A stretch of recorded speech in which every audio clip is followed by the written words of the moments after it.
निर्वाण। जिस यात्रा पर हम चल रहे हैं, शून्यता की यात्रा, भीतर बाहर, अलग अलग शब्दों में इस शून्यता को संतों ने डिफाइन भी किया है और उसका एक्सप्रेशन भी दिया है। भक्त लोगों के लिए शून्यता थोड़ा सा रूखा सूखा शब्द हो सकता है, क्योंकि भक्त तो हमेशा परमात्मा का, उसकी याद में जीना, उसको अनुभव करना, उसे प्रेम करना, उसके प्रेम के एहसास से डूबे रहना, यही उसकी जीवन का एक बहुत बड़ा अंश है। या कहो कि पूरा जीवन प्रभु प्रेम में ही बीतता है। इसी का नाम भक्ति है। चाहे ध्यानी हो, चाहे भक्त हो, इस शून्यता की अनुभूति होगी कैसे? भीतर की शून्यता की अनुभूति तो बहुत सरल है, लेकिन ये शून्यता कैसे महाशून्यता में बदल जाए और कैसे हम उसमें डूब जाएं, कैसे हम वही हो जाएं जिससे कि निर्वाण की झलक हमारे जीवन में आ जाए।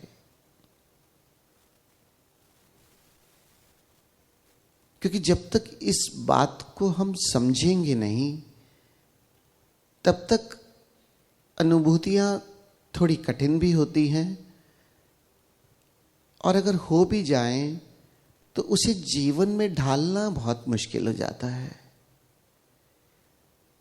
जैसा मैंने कल कहा, छोटा सा अनुभव भी आपकी जीवन शैली बन जाए, तब तो इस साधना का कोई मूल्य है। और अगर वो सिर्फ और सिर्फ एक अनुभव ही है जिसे कर लिया, तो बहुत बड़ी संभावना है कि अगर उसे जीवन में नहीं लाया गया तो वो अहंकार का रूप भी ले सकता है। जिस निरंकारता की यात्रा पर हम चल रहे हैं निर्वाण में, उसमें ये इतना बड़ा एक्सीडेंट भी हो सकता है। क्योंकि जब तक जीवन शैली का हिस्सा नहीं बनेगा तो फिर मन तो उसी तल पर हमें खींचता चला जाएगा जिन तलों से हमने अपने आप को डिसोसिएट करने का प्रयास किया। वो तादात्म्य तो बनाता ही रहेगा मन। क्योंकि ऐसा मत समझना कि मन पावरफुल नहीं है। मन की शक्ति को कभी अंडर एस्टिमेट ना कर लेना। मन इतना ज्यादा प्रभावशाली है, खुद से दृष्टि हटी और दुर्घटना घटी। एक बार आप अपनी शून्यता को भूल जाओ और विस्मरण में जियो, तो मन ने आपको अपने काबू में, अपने वश में करना ही करना है। उसका दूसरा कोई मार्ग ही नहीं है। मन की मृत्यु का अर्थ ही यही है कि अब केवल गलत तादात्म्य नहीं टूटा, सही तादात्म्य मेरे भीतर की शून्यता से इतना बन गया है कि अब उसका विस्मरण ही नहीं, बस मैं वही हूं। कैसे? लेकिन ये संभव है कि जो ध्यान में हमें अनुभव भी हो जाए और फिर जीवन में उसका फैलाव भी हो जाए। मैं प्रयास करता हूं कि जब भी बात करूं अपने मित्रों से, भूमि की बात करूं, इस जमीन की बात करूं, जो हमारे जीवन का हिस्सा कैसे बन सकता है।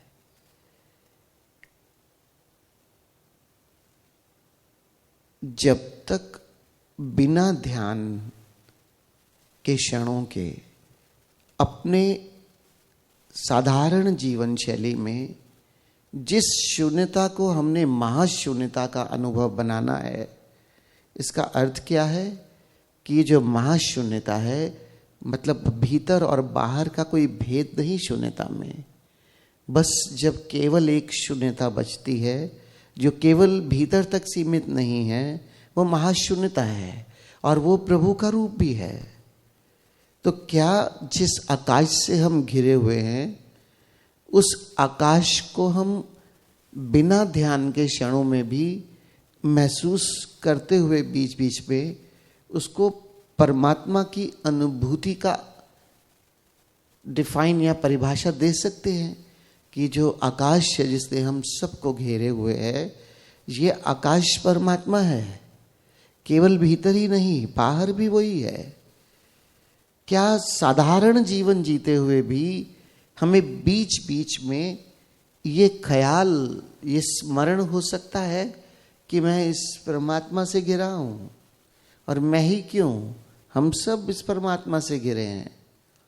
मैं आपसे बोल रहा हूँ, आप इसी पल उस अनुभव में जा सकते हैं। मुझे सुनते सुनते आप उस अनुभूति में अपने आप को अनुभव करवा सकते हैं कि आप घिरे हुए हैं परमात्मा से चारों तरफ, और फिर केवल आप ही नहीं, हम सब घिरे हुए हैं। सच पूछो, जैसे माँ एक बच्चे को अपने गर्भ में धारण करती है, ऐसे परमात्मा ने अपने इस विशाल गर्भ में हम सबको धारण किया हुआ है। जैसे मछली सागर में है और बहुत सारे जंतु और मछलियां सागर में हैं, सागर तो एक ही है लेकिन उससे घिरे हुए हैं। क्या बिना ध्यान के क्षणों के, जब हम कहें कि हम विधिवत ध्यान नहीं कर रहे, लेकिन हर कुछ कुछ समय के बाद मुझे ये अनुभूति हो रही है कि मैं प्रभु से घिरा हुआ हूं।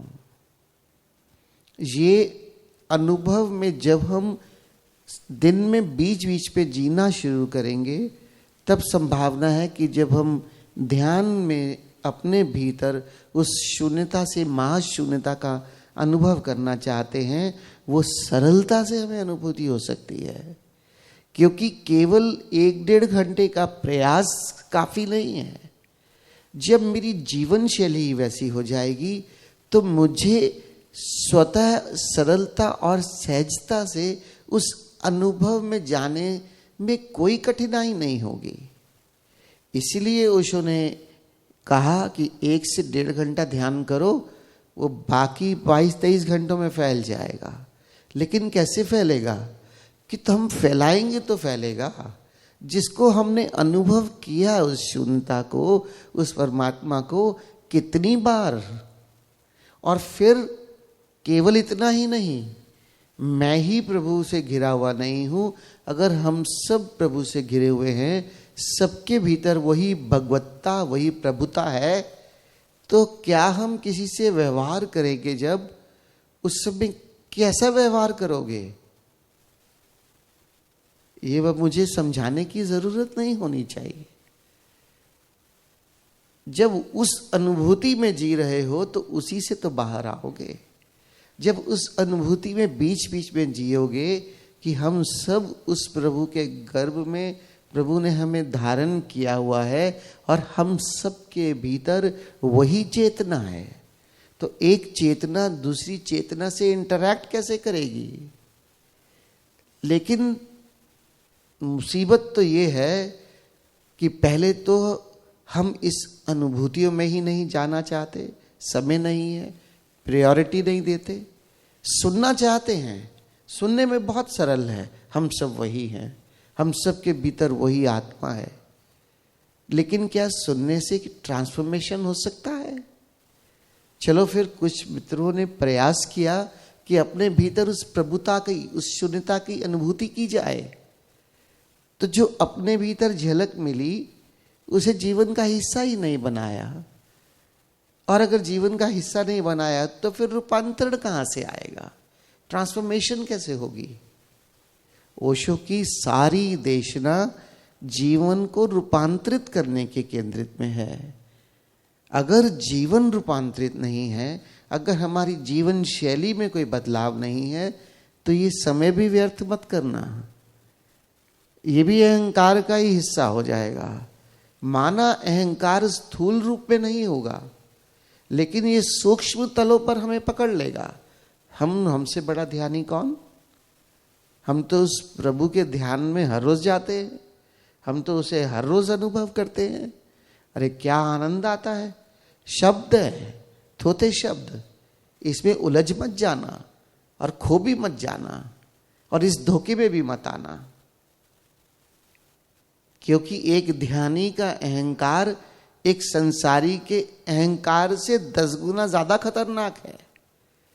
एक संसारी अगर अपने अहंकार के प्रति जागेगा तो आराम से जाग सकता है कि मुझे मैं में नहीं आना, लेकिन एक ध्यानी, उसका अहंकार अलग अलग डायमेंशन से भीतर छुपे हुए तरीकों से आएगा और उस छुपे हुए तरीकों से आकर जब घेरेगा तो कहीं का नहीं छोड़ेगा। ना संसार के बचोगे, ना अध्यात्म के हो सकोगे। वो धोबी का गुत्ता ना घर का ना घाट का, वो कहावत हम सब पे फिट होगी, क्योंकि संसारी हम होना नहीं चाहते, अब हो नहीं सकते, और ध्यान के क्षणों में हमने जो उपलब्ध जिसे होना था वैसी जीवन शैली को उपलब्ध नहीं हुए। ठीक से हर चीज का चिंतन मनन जरूर करना। मैं विचार और विमर्श की बात नहीं कर रहा, वो चिंतन मनन के पक्ष में है। और चिंतन मनन का अर्थ है अपने अनुभवों को देखना बार बार लौट लौट के। आज का दिन मेरा कैसा था, रात को सोने से पहले जरूर देखना। और पश्चाताप में जाने की आवश्यकता नहीं है, केवल जाग जाना कि जो आज आप नहीं होना चाहते थे, कम से कम कल तो मत होना, इतना पर्याप्त है। जो बीत गया सो बात गई, फ्रीडम फ्रॉम द पास्ट, लेकिन लर्न फ्रॉम द पास्ट, उसका एहसास बना रहे अनुभव का। पास्ट में जाना नहीं है, लेकिन जो जीवन हम पल पल जी रहे हैं, इसमें जो अनुभव हो रहे हैं, मैंने जो अपनी जीवन के लिए डिसाइड किया, उसका स्मरण जरूर रहना चाहिए। इसलिए अगर शून्यता की और इस महाशून्यता की अनुभूति अपने ध्यान के गहरे क्षणों में करना चाहते हो, अभी भी 5 दिन बाकी हैं।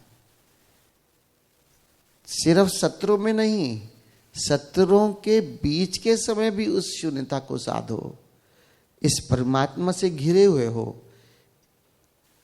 आश्रम में आने की आवश्यकता क्यों है, या किसी ध्यान मंदिर में जाने की आवश्यकता क्यों है?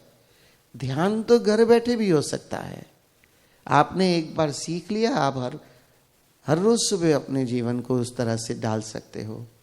लेकिन एक व्यवस्था बनाई जाती है, जिस व्यवस्था में सब चीजें आपके ध्यान और आपके परमात्मा के अनुभव के अनुकूल एक व्यवस्था बनाई जाती है, जहां पर आप एक प्रैक्टिस, एक प्रयास कर सके और फिर संसार में जाकर परफॉर्म कर सके। इस व्यवस्था के बीच आकर कुछ दिन रहने से हम एक तरह की जीवन शैली को प्रगाढ़ता से उपलब्ध हो सकते हैं, और फिर संभावना है संसार में जब लौटोगे, उसका एसेंस, उसकी सुवास, उसकी सुगंध लेकर जाओगे। वो सुगंध भीनी भीनी हमेशा आती रहेगी, और संसार में भी पूर्ण हो सकते हो, और अपने अध्यात्म में भी, अपने संन्यास में भी पूर्ण हो सकते हो। इसलिए ऐसा आयोजन है। जब हम बाहर संसार में जीते हैं तो वहां वो पूरा आयोजन है, जहां मन की माया में हम आसानी से घिर सकते हैं। वहां ये पूरा आयोजन है, हम अहंकार में आराम से गिर सकते हैं। लेकिन हमें उसकी प्रैक्टिस तो बहुत हो जाती है, लेकिन इसकी प्रैक्टिस कैसे होगी? इस जीवन शैली की प्रैक्टिस उतनी ही महत्वपूर्ण है। और याद रखना, इमरजेंसी डिक्लेयर करनी होगी। ये मत समझना कि मैं अभी 30 साल का हूं, या मैं 40 साल का हूं, या मैं 60 साल का हूं, तो 60 साल वालों के लिए इमरजेंसी है। वक्त का कोई भरोसा नहीं, आज है, कल होगा या नहीं होगा कौन जानता है। लेकिन सच में अगर जीवन में हम इस जीवन में जन्म लिया है और किस लिए लिया है, और पल पल आनंद, शांति, करुणा, प्रेम में जीना चाहते हैं तो इमरजेंसी डिक्लेयर करो और इसी पल से अपने प्रयास में प्रयासरत हो जाओ कि अब जीवन शैली तो वो होगी जो प्रेम और आनंद से भरी हो। जीवन शैली उसी को उपलब्ध होना है। ये जितने भी अनुभव कहो, चाहे तुम निर्वाण का अनुभव सीधा कर लो, चाहे तुम केवल्य का कर लो, चाहे आत्मज्ञान का कर लो, चाहे ध्यान का छोटा सा ही अनुभव कर लो, सब महत्वपूर्ण है अगर जीवन में ले आए, और सब व्यर्थ है कितना भी बड़ा एक्सपीरियंस हो अगर उसे दरकिनार करके अहंकार से भर के और संसार में जीते हुए उसका कोई इम्पैक्ट अगर तुम्हारी लाइफ पे नहीं है। जो प्रैक्टिकल है उसको ठीक से हम समझ लें। आज हम सब यहाँ एकत्रित होते हैं, जीवन का बहुमूल्य समय है ये, और हमारे पीछे एक पूरा परमात्मा ने, एक अस्तित्व ने एक आयोजन किया हुआ है जिसके कारण हम आज यहाँ हैं। उसका इतना सहयोग है, इस बात को भूल मत जाना। लेकिन इतना बड़ा अस्तित्व का आयोजन हमारे लिए हुआ है, उसके लिए भी अहोभाव, अस्तित्व का भी और जो हमारे आयोजन के हिस्से हैं उनका भी।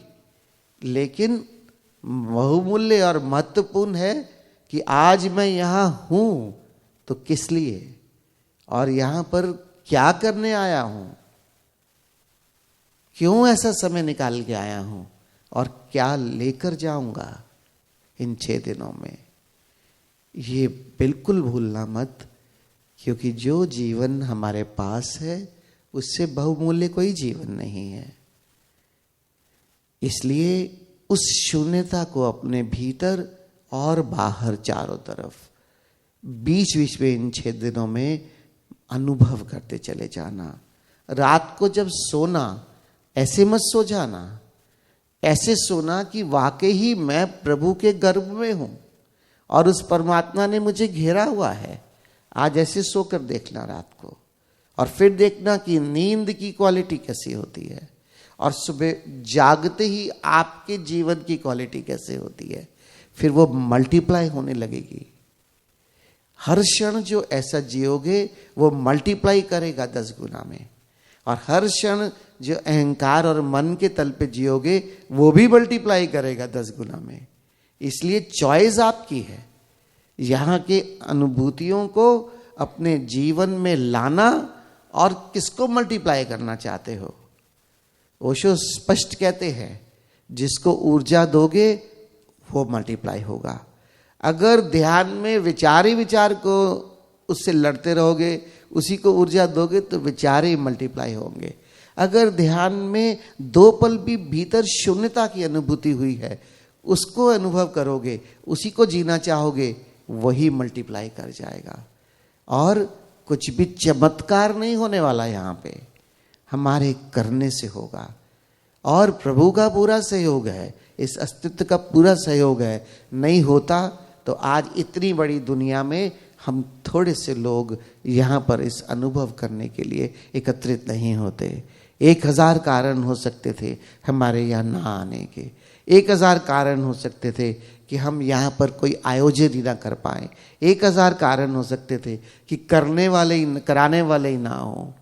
इन सब आयोजन के बीच में अगर आज हम यहाँ हैं तो उसके लिए हमारे भीतर एक अहोभाव और फिर उस प्रभु की अस्तित्व की जो प्रगाढ़ हमारे आसपास अस्तित्व की अनुभूति है, उसका होना है, उसको हम अनुभव करते चले जाए।